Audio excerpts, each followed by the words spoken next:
Hey guys, welcome back to another video tutorial. In today's video I'm going to show you what if Rooks and Falk made a collab, so let's jump into it.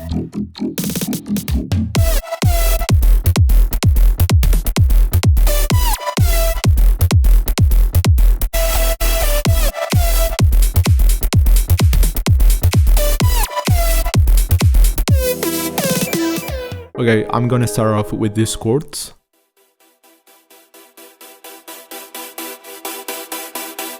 I basically rendered it because my laptop was going to blow up. Okay, the automation clips that I used for the course were a volume automation clip, a pitch automation clip, a sidechain automation clip, and a reverb automation clip. Now let's take a look to the mixer. For the course, I basically used distortion, an EQ as well, sidechain, and reverb. I also use this dark bass.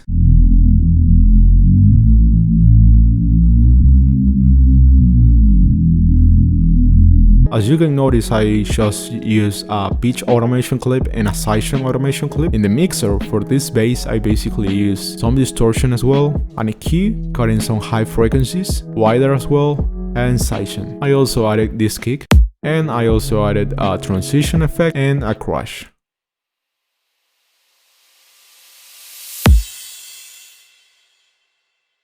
And in the last part of the breakdown part 1, I also added this fill. Now let's go through the breakdown part 2. I basically used like 3 layers of lids, which they sound like this. Okay, the automation clips that I used for these lids were a pitch automation clip, a volume automation clip, a reverb automation clip, a sidechain automation clip, and an EQ automation clip. As you can see, the EQ automation clip is basically cutting some high frequencies, and all of them have the same couple of automation clips. In this part, there's nothing new except for the drums and effects section. As you can see, I added some claps, some little percussions. I also added a shaker loop, some ambient sounds, such as the string and the tremolo, and I also added this wrist feel and this impact sound, and they sound like this.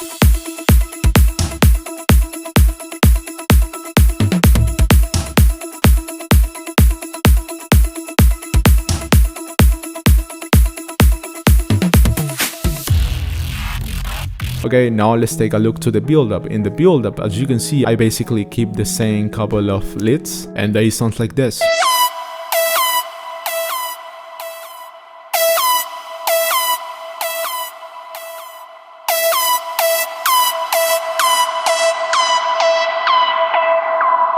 As you can see, there's a pitch automation clip, which is basically repeating over and over again. There's also the same volume automation clip. We also have the same reverb automation clip, but in this part of the build-up, the reverb is basically increasing. Here we also got the sidechain automation clip and the EQ automation clip. As you can see, in this part of the build-up, the EQ automation clip is basically cutting some high frequencies more and more, and I did it in order to create more expectation for the drop. I also added 3 layers of snares, which sounds like this.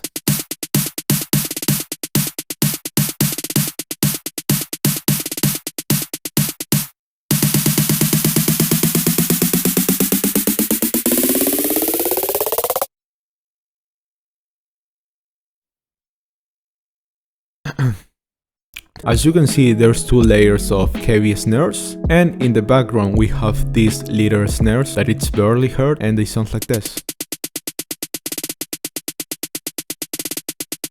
In the middle of the build-up, we have this fill, and I also added some risers, down filters, and up filters, and they sound like this.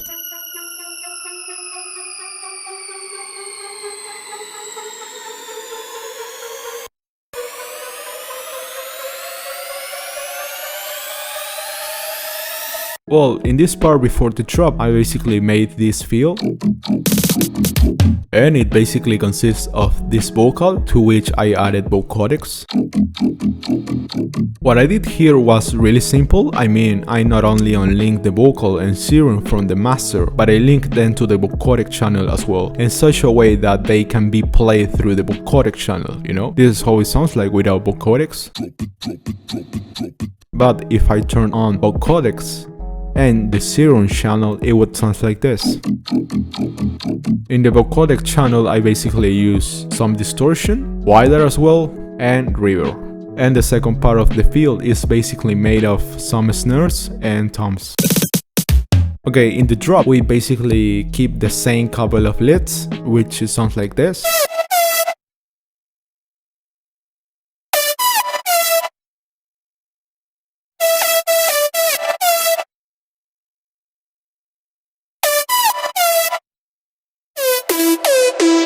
Okay, in this part there's nothing new except for the taste up automation clip. As you can notice, the taste up automation clip is basically doing that the pitch for the lead gets down. This is how it sounds like without the taste up automation clip. And this is how it sounds like with the taste up automation clip.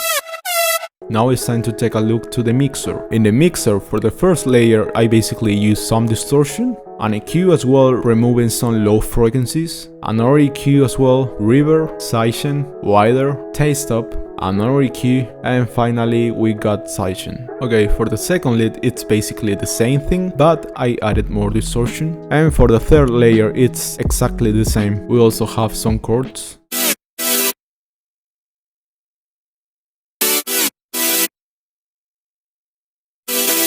As you can see, I added a volume automation clip, a taste up automation clip, and a sidechain automation clip. Now let's take a look to the mixer. In the mixer, I basically used some distortion. I also added an EQ, removing some low frequencies and boosting some high frequencies, wider as well, taste up, and sidechain. Now it's time to take a listen to the first groove of mid bass, and they sound like this.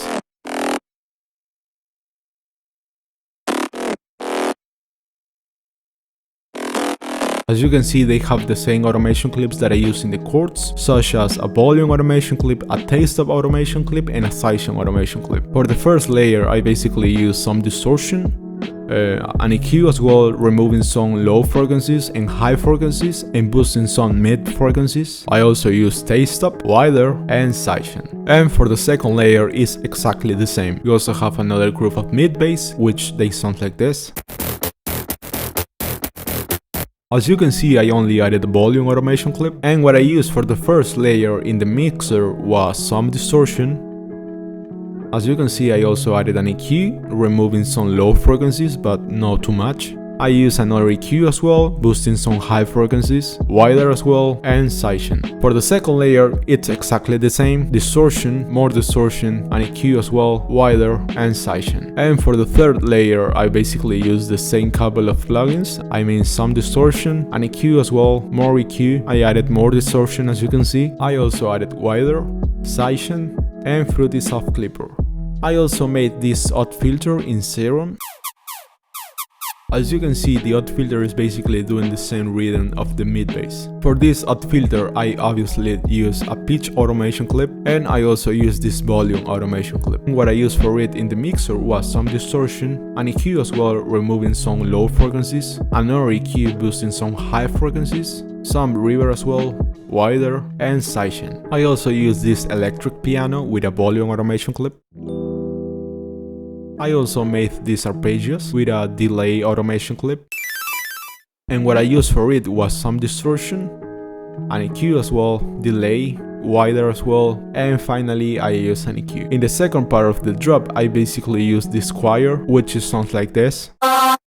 As you can see, I only added a volume automation clip, and what I used for it in the mixer was some distortion, an EQ as well, another EQ, and wider. The sad bass was made in 3x oscillator, and it would sound like this.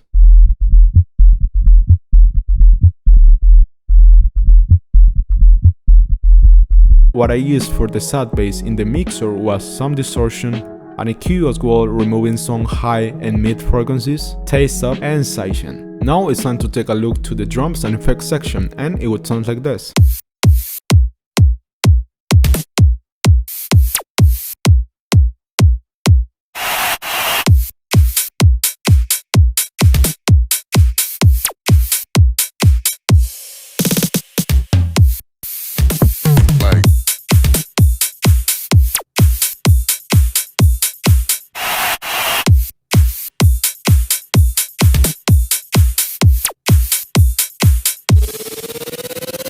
Okay, what I used here was a kick, some claps as well.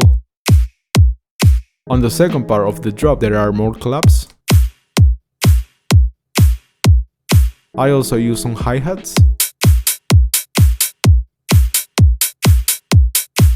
I added a shaker loop, some rides as well.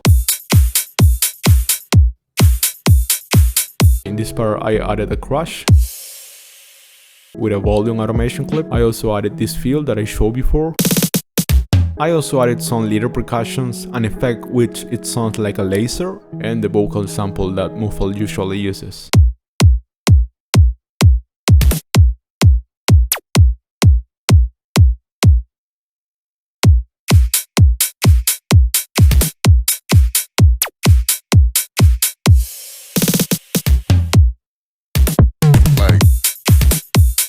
I also added this riser, to which I added sidechain. And finally, I added white noise with a sidechain automation clip and a crowd effect with a panning automation clip. And they sound like this.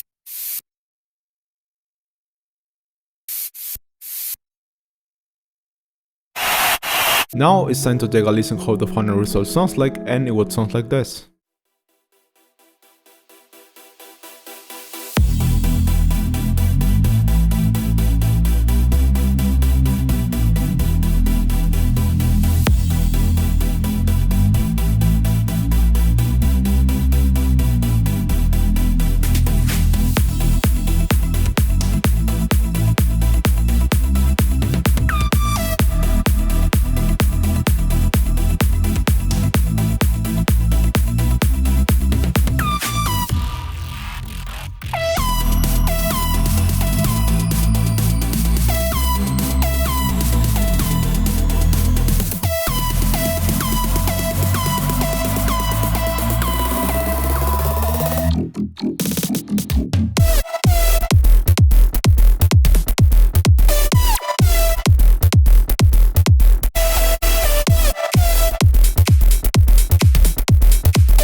Well, that's it guys, I hope you liked this video. Remember that if you have a suggestion for me, you can leave a comment down below or hit me up on Instagram. So let's call it a day and see you in the next video.